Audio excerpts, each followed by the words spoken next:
Bapak Ibu dosen penguji uji kinerja PPG dalam jabatan kategori 2 tahun 2022.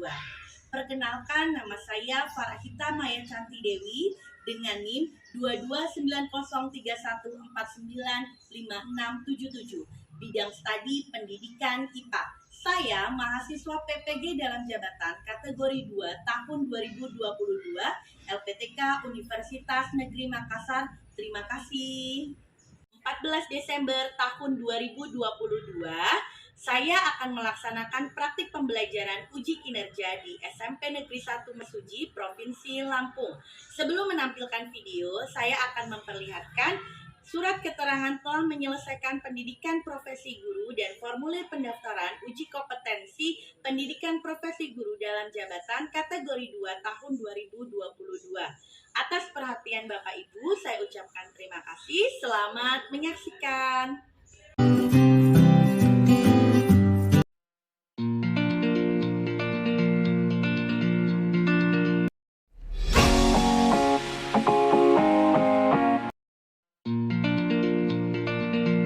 Bismillahirrahmanirrahim. Assalamualaikum warahmatullahi wabarakatuh.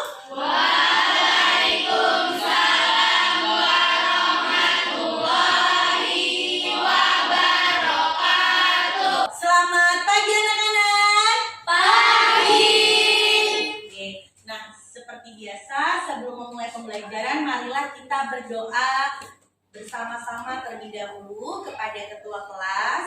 Mohon untuk dipimpin doa ya. Semua siap, berdoa mulai. Selesai. Beri salam. Selamat pagi, Bu. Selamat pagi. Gimana kabarnya anak-anak hari ini? Sehat. Oke, alhamdulillah semuanya dalam keadaan sehat. Artinya Allah masih memberikan rezeki kesehatan untuk kita semua sehingga hari ini kita masih bisa menjalankan aktivitas kita seperti biasa. Untuk yang pertama, Adit Indira, Hadir, Bu. Aisyah Yundini, Hadir, Bu. Amelda Hastari, Anggun Ristika, Hadir, Bu. Zalfa. Hadir, Bu. Oke, berarti semuanya hari ini hadir ya. Nah, untuk menambah semangat kita di pagi hari ini, marilah kita bersama-sama menyanyikan lagu nasional supaya jiwa nasionalisme kita lebih meningkat lagi. Nah, hari ini kita akan menyanyikan lagu Sorak-Sorak Bergembira. Oke, bersiap ya. Semuanya nyanyi. Sorak-sorak bergembira, bergembira semua. Sudah bebas negeri kita, Indonesia merdeka. Untuk mengukur pengetahuan awal kalian, Ibu akan melakukan pretest. Tujuannya supaya Ibu tahu pengetahuan awal kalian di pembelajaran hari ini. Silakan keluarkan kertas 1 lembar, tulis nama. Pernapasan adalah A. Pengambilan oksigen ke dalam paru-paru dan pengeluaran karbon dioksida dalam paru-paru.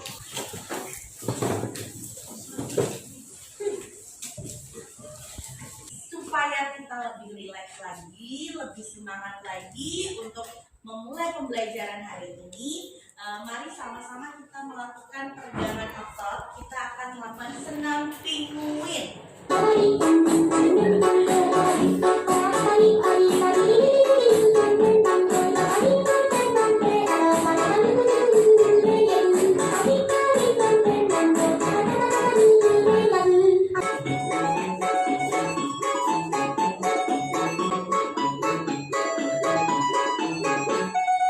Oke, kita beri aplaus untuk kita semua. Oke, mudah-mudahan setelah melakukan senam ini, motivasi belajar kalian untuk belajar di kelas lebih semangat lagi sehingga bisa fokus terhadap materi yang Ibu sampaikan hari ini. Selanjutnya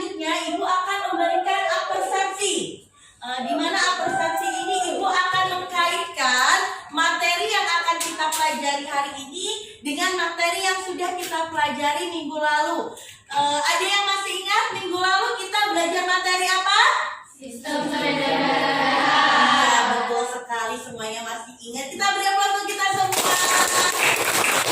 Ingat ya, jadi minggu lalu kita sudah belajar materi sistem peredaran darah, di mana pada materi sistem peredaran darah kita mempelajari bahwa oksigen dan nutrisi itu diedarkan melalui pembuluh darah ke seluruh bagian tubuh. Nah, hari ini kita akan mempelajari materi lanjutan dari materi minggu lalu. Kalau minggu lalu kita mempelajari bagaimana oksigen dan nutrisi itu disebarkan melalui sistem peredaran darah, hari ini kita akan mempelajari bagaimana tubuh kita itu bisa memperoleh oksigen tersebut. Nah, oksigen itu bisa masuk ke dalam tubuh melalui proses apa? Iya deh ya. Pernapasan. Kita beri aplaus untuk dia. Nah, kita memperoleh tubuh kita memperoleh oksigen itu melalui proses pernapasan. Nah, organ yang digunakan untuk bernapas, iya Anissa? Hidung. Kita beri aplaus untuk Anissa. Jadi kita melakukan pernapasan itu melalui hidung. Bagaimana hidung bekerjanya? Dengan cara bagaimana bisa hidung itu melakukan proses pernapasan? Ya, Abid? Menghirup udara. Kita beri aplaus untuk Abid. Jadi, bagaimana hidung itu bisa melakukan proses pernapasan, yaitu dengan cara menghirup udara. Nah, di dalam udara itu ada kandungan apa? Lihat. Oksigen. Kita beri aplaus untuk dia. Jadi semua jawabannya benar ya nak. Jadi hari ini kita akan mempelajari bagaimana oksigen itu bisa masuk ke dalam tubuh, yaitu melalui proses pernapasan. Organ yang melakukan proses pernapasan apa? Hidung. Nah, di hidung ini melakukan proses bernapas, yaitu dengan cara menghirup udara, di mana udara tersebut mengandung kandungan oksigen. Nah, coba sekarang, kita bersama-sama yuk melakukan bernapas. Yuk, tarik nafas. Hembuskan. Oke, berarti kalau sekali bernapas tuh ada berapa gerakan nak? 1.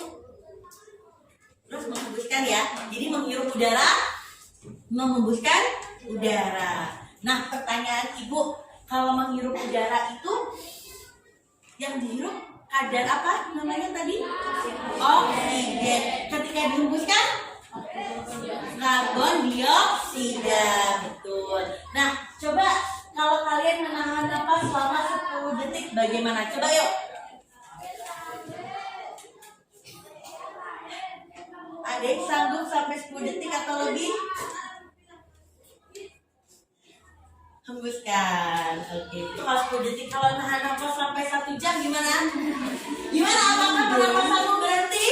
Ya, jadi ini kita akan mempelajari sistem pernapasan pada manusia. Adapun tujuan pembelajaran yang akan kita laksanakan hari ini, yang pertama, siswa dapat menjelaskan organ-organ pernapasan pada manusia. Kalau sebatas ini yang kalian tahu organ pernapasan apa saja nak?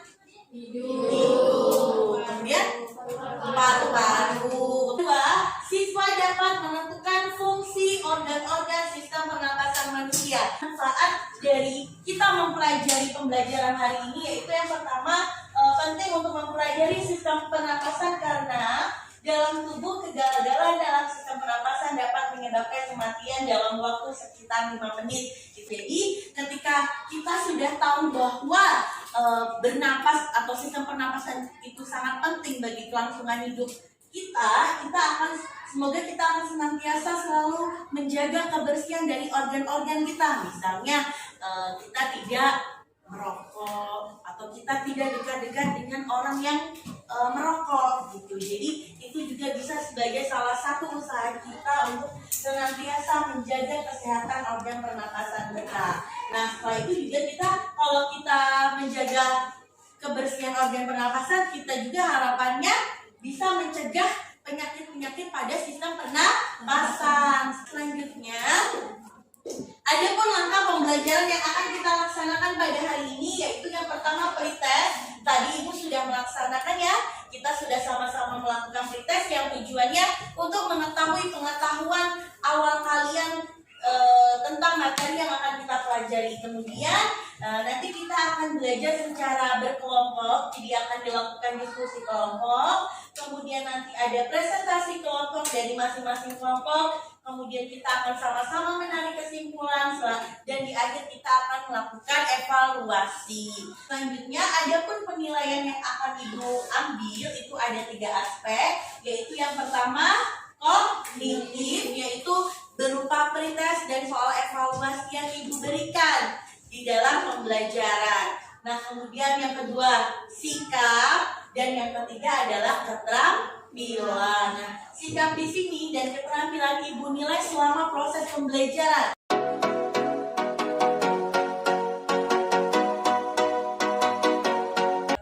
Selanjutnya, kita masuk ke dalam kegiatan inti, yaitu orientasi masalah. Nah, di sini Ibu akan mengarahkan kalian untuk berorientasi pada masalah yang akan kita selesaikan pada hari ini. Coba semuanya dilihat di layar. Ini gambar apa, Nak? Orang berlari. Coba. Pernahkah kalian berlari? Pernah. Apa yang kalian rasakan? Tunjuk tangan. Oke, sini start dulu tadi. Capek. Terus lagi? Ya, melatih ngos-ngosan. Sesak napas. Oke, betul semua jawabannya. Kita beri aplaus untuk kita semua. Nah, jadi betul ya yang disampaikan teman-teman kalian tadi. Jadi ketika kita berlari kita akan merasakan lelah, kemudian ngos-ngosan, atau kalau bahasa Inggrisnya terengah-engah ya nafasnya. Nah, pertanyaan selanjutnya, tentunya ketika kalian setelah berlari akan merasakan terengah-engah. Mengapa hal tersebut dapat terjadi? Ya, si Anissa dulu. Kadar oksigen berkurang. Kadar oksigen berkurang. Ada lagi? Ya. Ketika berlari tubuh memerlukan oksigen lebih banyak. Ketika berlari membutuhkan oksigen lebih banyak. Betul. Ada lagi, Sasa? Karena mengeluarkan banyak energi. Kita beri aplaus untuk kita semua.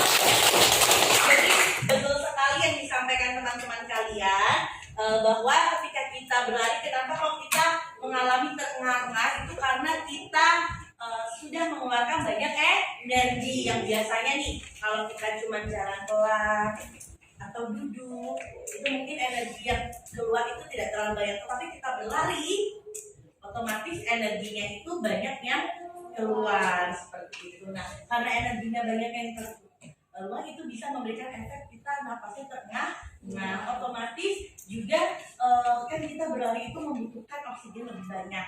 Betul yang disampaikan kawan kalian tadi. Jadi ketika oksigen yang dibutuhkan itu lebih banyak dari biasanya, otomatis stok oksigen yang ada di dalam tubuh akan berkurang. Seperti itu. Paham ya? Oke, kita lanjut. Selanjutnya diskusi kelompok. Silahkan kalian membentuk kelompok. Ibu minta satu kelas dibagi menjadi 5 kelompok. Silahkan dimulai membentuk kelompok. Satu kelompok terdiri 5 atau 6 orang. Ada laki-laki dan ada laki-laki ya.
tadi sudah mempelajari organ-organ pernapasan.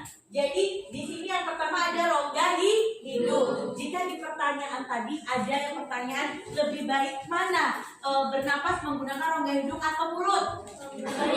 Rongga hidung. Kenapa? Ada yang bisa tunjuk tangan? Kenapa kok lebih baik menggunakan hidung daripada mulut? Oh iya Dea, silakan. Hidung adalah tempat keluar masuknya udara pernapasan. Rambut dan lendir pada hidung berguna untuk menyaring udara yang masuk agar bebas dari debu-debu kuman. Oke, kita beri aplaus pada kelompok 1 ya. Jadi betul sekali. Jadi kalau di hidung itu ada lendir, ada rambut-rambut hidung. Jadi udara yang masuk itu tersaring. Kalau di mulut kan tidak ada. Kemudian di sini akan memberikan penguatan lagi di tenggorokan. Yang kedua, di tenggorokan itu ada faring dan laring. Kemudian ada paru-paru, bronkus, bronchiolus dan alveolus. Seperti yang sudah kita laksanakan tadi, dari masing-masing organ juga kalian sudah bisa menentukan fungsi-fungsinya.